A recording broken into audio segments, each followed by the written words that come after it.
Birinciden bardığınlarga men çoğ ырашчылык билдирем.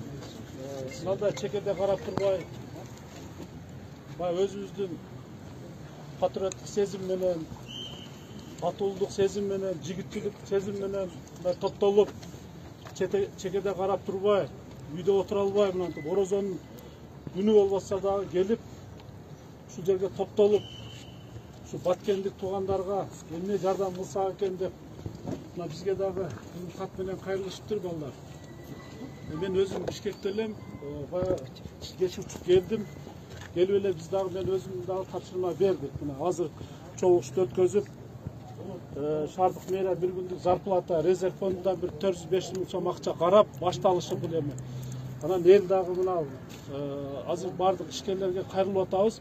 Колунан келген биринчи продуктылар бар турабы. Азыр эми бардык үйүнөн качып бир жерлерде отурушат. Бала чакасы менен эми талаада отурушат дегенде, ошолорго биринчи эмне керек болсо, ошол биринчи эми Ош шаары бизде мүмкүнчүлүк бар да.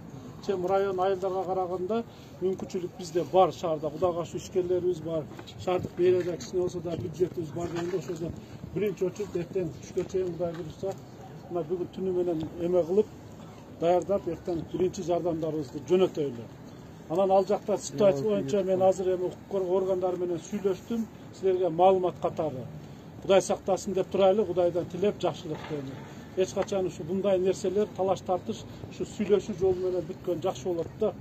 Анан азыр биринчи вице-премьер-министр Новиков комиссиянын төрагасы болуп кирип, азыр мен бир 10 мүнөт мурун байланыштым. Азыр убактылуу баягы сүйлөшүү жолу менен кичине токтотулду деп атат. Эми жетекчилер, мамлекет башчылар да Кудай буйруса, алар тышкы иштер баягы министрлиги өздөрүнүн деңгээлинде сүйлөшүүлөр жүрүп атат да, силерге маалымат катары.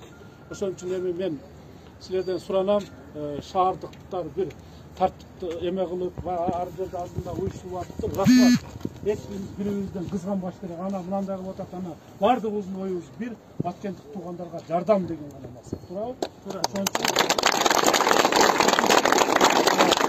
шаардык мэрия биз көзөмөл кылып берели, тартип болсун. Мен азыр укук коргоо органдарынан, бейөкмөт уюмдардан, журналисттерден биринчи вице-премьер мэрди комиссиянын төрагасы кылды. Bunday нерселерде бар, күн помош, элдин берген топтогон может бирөө акчалай бериши мүмкүн. Буну көзөмөл кылбаса эртең аягыбызды таппай калабыз да. Туурабы? Ошон үчүн тартип болсун. Эгер өзүбүз каалап биз өзүбүз жеткизебиз дегендерге биз жол тоспойбуз. Бирок ушу шаардык мэрияда ошол жерде комиссия аркылуу барып, биз жакшына машиналарды уюштурабыз. Тапканыбызды утуруу машинага жакшы упаковка кылып, тартип менен алып барып, ошол жердин айыл өкмөттөрү болобу, аким болобу, губернатор аркылуу ал жерде да комиссиялар түзүлсө керек. Ошолор менен аны бир айылга даректүү кылып жеткизип берип турабыз. Туурабы? Эмне керек? Байланышып турабыз да. Ошон үчүн эгер каалоочулар болсо, мына бизде комиссия түзүлдү. Башын биз өзүбүз дагы кайталап коеюн, бир күндүк зарплатабыз, анан бир 300-400 миң сом мэриядан мен карап бердим да. Пока эртеңкиге. Туурабы? Бардыгыбыз мамлекеттин патриотубуз, бардыгыбыз мамлекет үчүн күйөбүз. Мындай болуп турса эч ким карап үйдө жатып албайбыз. Туурабы? Бардыгыбыз мамлекет үчүн башыбыз керек болсо саябыз. Анан бирок бардык тартип менен болсун. Бардык тартип менен болсун туугандар. Бардыгы Кудайдан тилейли. Кудайдан, Аллахтан тилеп, бир өлүм болбой, бирөөнүн дагы башынан тал чачы түшпөй бир жакшы жол менен бүтүп кетсин. Туурабы? Ошону тилейли балдар. Бири-бирибизди угуп, урматтап, сыйлап, бардыгыбыз мына бир жакадан баш, бир жеңден кол чыгаралы. Мен ошо ынтымакчылыкка гана чакырам. Анан азыр балдар топтолуп атат дегенден атайын келдим. Келип ушуга абар алып коюңдар да, мына балдар уюштуруучуларга ушул жерге бардым мен.